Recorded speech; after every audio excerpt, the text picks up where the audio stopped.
Chapter 126. Divination isn't all powerful. Sis, you worry too much. No, you're just so meticulous. Klein was suddenly energized. He smiled and said, Melissa, your concern is very reasonable. It's true that I'm actually a little hungry. Yeah, let me change and take a shower. Although his mouth was already watering, it was even more important to confirm instigator Trissy's whereabouts. No one knew what insane measures that bastard would take in order to exact revenge on society. Okay. Melissa didn't lift her head, but continued her revision. Tap, tap, tap. Klein ran to the second floor and entered his bedroom. He locked the door, took off his jacket and underarm holster. Then, he took out a simple silver knife from the drawer. After sealing his room with a spirituality wall, he took a breath, steadied his emotions, and walked 4 steps counterclockwise. After the usual incantation, Klein appeared once again in the lofty palace above the gray fog. He was getting used to the mad ravings that he heard during the transportation process. Having completed a few rituals that day, he massaged his temples as he was slightly tired. He willed a piece of brown goatskin to appear on the long bronze table. Klein thought seriously, then wrote down the divination statement, Trissy's whereabouts. He wasn't sure if the name was written correctly, but he could use the girl's appearance and other detailed information as a guide as well. He held the goatskin and leaned back into the chair. He recalled the things related to Trissy in his head, then recited the divination statement 7 times. He emptied his mind, closed his eyes, and entered a dream state with the aid of cogitation. In the illusory scene amidst the fog, he saw a steam engine that spurted dense smoke and sparks. He also saw the rows of leather seats in a clean train carriage. The gentle and sweet-looking Trissy with her round face and long eyes sat near a window. There was a checkered fishnet hat on the table before her. Klein made repeated attempts to confirm the train number, but he failed to discern it. Soon, he couldn't stand the pressure and left his dream. The long bronze table and illusory crimson stars appeared before his eyes again. I could only confirm that Trissy took the steam locomotive and left Tingen. There weren't any more clues. Sigh, it seems like this mysterious space only helps me eliminate interferences, but it doesn't do much to enhance the standard of my divinations. Klein rapped the edge of the table and thought about his next step. Through the divination, he could be entirely certain that the target had once been instigator Triss. The new Trissy, however, was already fleeing Tingen. Given the circumstances, he didn't think his new divination would help Dunn. Klein quickly made a decision. Captain already said that he would send a telegram to Backlund and Matt Harbor and other main stops along the railway, so that Trissy will be placed on the wanted list throughout the country. I won't report the divination result then, in case it would draw suspicion towards me. Klein quickly made up his mind, because regardless of his warning, Dunn was already using the most appropriate measures to follow up on the matter. Since he couldn't see the train number in the dream divination, using the spirit pendulum and other methods would be equally ineffective, even if he attempted to do so by process of elimination. It was just like the situation with the red chimney. At that moment, he felt mentally drained, so he didn't stay above the gray fog any longer, but enveloped himself with his spirituality and simulated the feeling of falling. When he returned to his room, his mind was filled with the thought of tasty, glistening mutton. I must add some fennel. Praise the lady. Klein swallowed his saliva, swiftly removed the spirituality wall, and opened his door. The next morning at 9:20, he entered the Blackthorn Security Company with his cane in hand. Good morning, Klein. I have good news. Roseanne waved her hands excitedly from behind the reception desk. Klein's eyes lit up as he asked, We caught Trissy?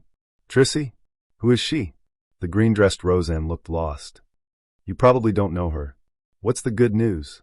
Klein redirected the topic. Roseanne replied with a glowing smile. The captain's request has been approved. The police department is going to transfer 2 police staff members who have come across supernatural incidents to be clerks here. I finally don't need to frequently stay up all night. Praise the lady. That's great news, Klein echoed sincerely. After exchanging a few more pleasantries with Roseanne, he went through the partition and went underground. He planned to continue with his mysticism lessons.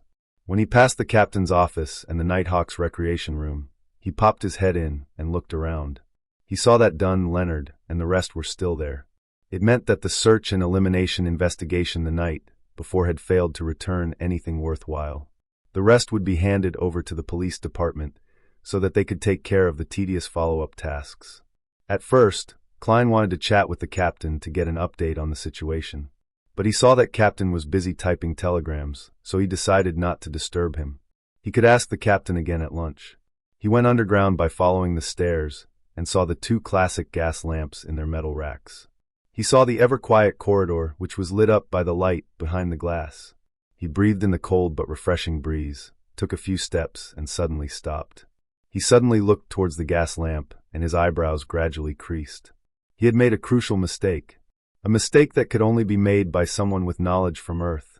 In his divination above the gray fog the night before, Klein had seen Trissy taking a steam locomotive. Hence, he subconsciously believed that it was something happening at that moment. But this world had yet to invent electric lights or similar equipment. When the sky grew dark, there were almost no steam locomotives in operation that ferried humans. Klein, who was accustomed to trains which operated at night, had instinctively missed out on that fact. In other words, it wasn't something that happened last night. It was a scene from the future, which meant that it was going to happen that day or the day after. Klein's heartstrings tightened, and he paced back and forth. Then he went upstairs again. He knocked and opened the door to the recreation room, and he saw that Leonard was reciting a poem by the window, looking helpless. Klein ignored Kenley, Royale, and Sikatron, who were playing cards. He looked towards Leonard and said, "I have a question for you. Would it be that you want to learn tricks to entertain the ladies?" Leonard teased, putting down selected poems by Roselle. He exited the recreation room and followed Klein halfway down the stairs that led underground.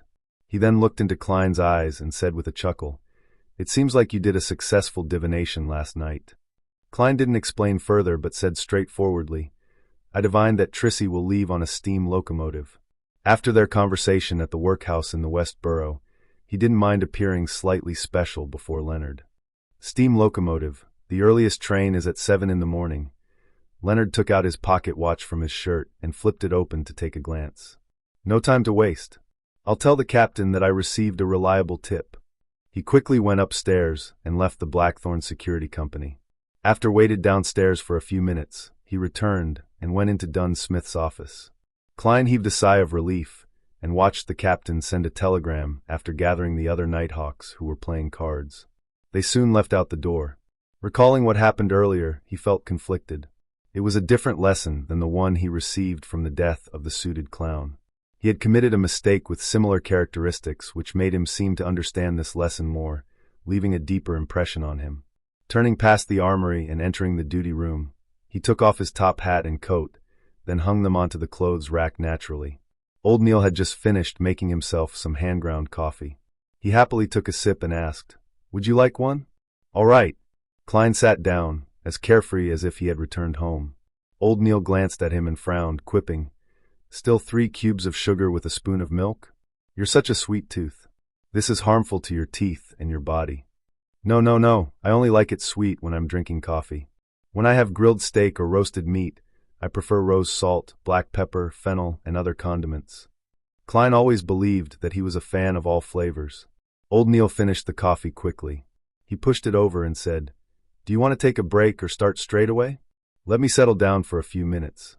The captain and the team got a tip about Trissy's whereabouts, and they are on the way to the steam locomotive station.